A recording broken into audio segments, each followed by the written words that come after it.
Once again, welcome to my YouTube channel, Pearson and Excel International Maths by Mr. Kamotho, and we continue to explain fractional indices, and we are now going to understand example 5 through to example 6 in this video.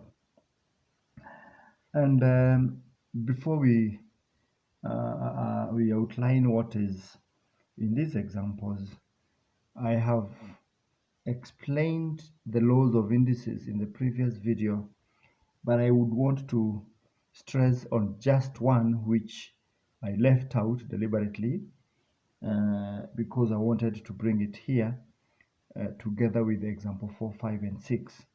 And this says if a is raised to power a and the whole thing is now raised to power b, this is the same as a raised by the product of the indices, which is AB.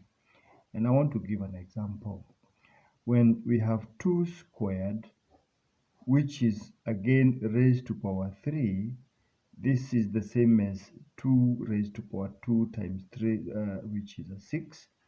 And how does it come about?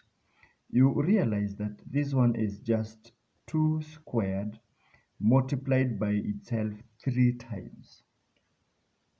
And this one means times 2 squared times 2 squared.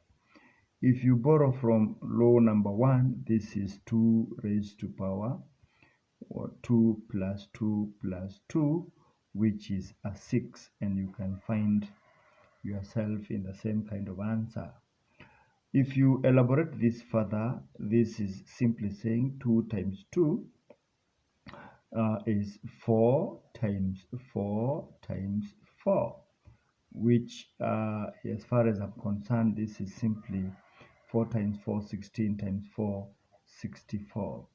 You will outline with your calculator that 2 raised to power 6 is also equals to 64, and this one also gives you 64. So that is something which is very, very important, and I would wish all of us to remember this law as well. Having said that, let us just go directly to example number 4, which says work out 8 raised to power 2 over 3.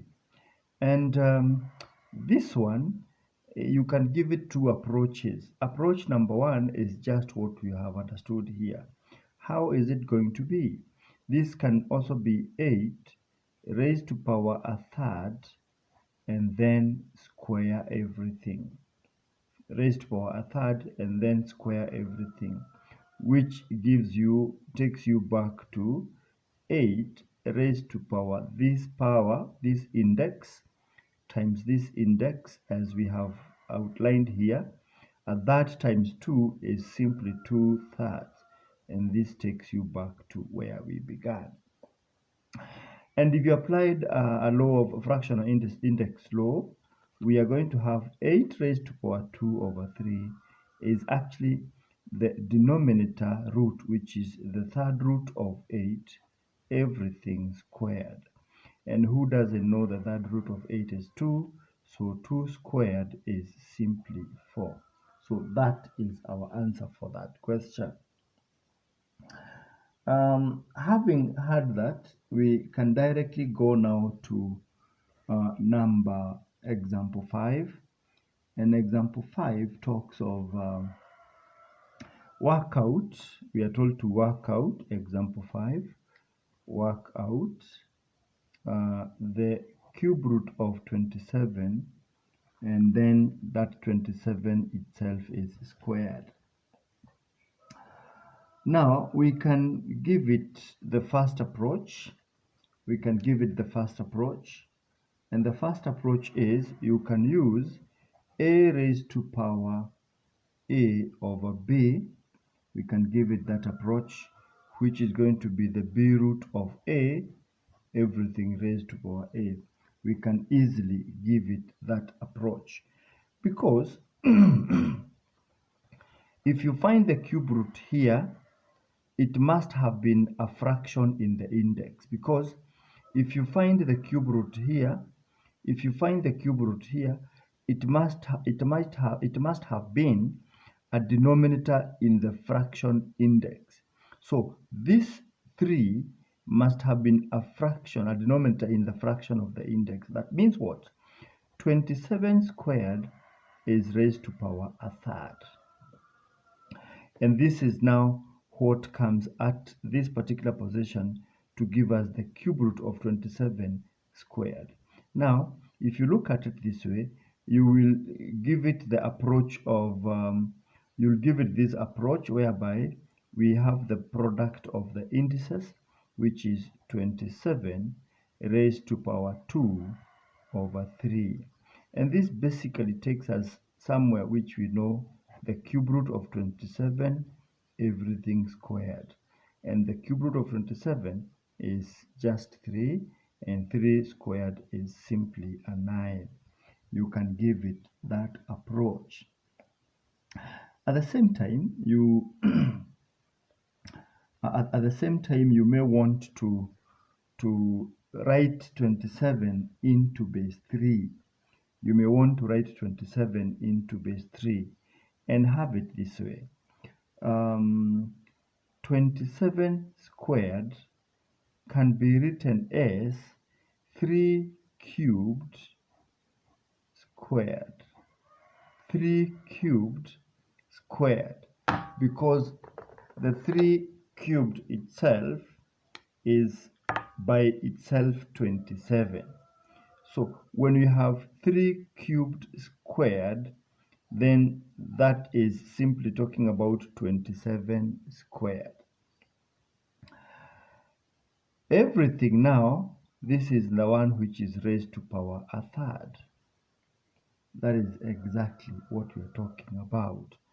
And if you borrow from now law 1, we are going to say that this is 3 raised to power this times this times this, because the base is the same.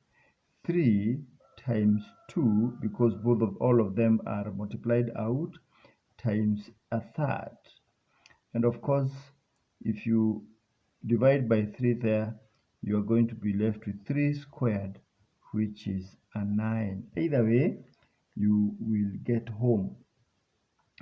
This one seems a bit complicated, but with practice, it is awesome.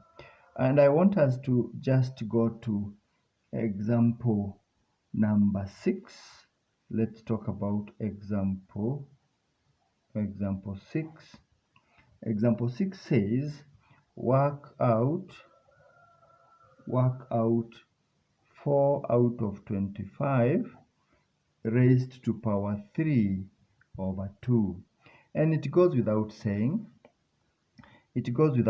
Now, we only need to apply the laws of indices. Of course, apply the law which says if a raised to power a over b is the b root of a, everything raised to power a.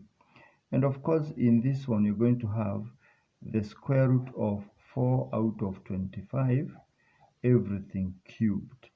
And when it is like this, we need to treat the numerator and the denominator independently.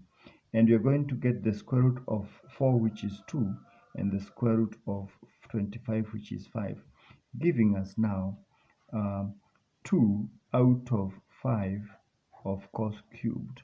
Where does this take us? This is 2 cubed over 5 cubed.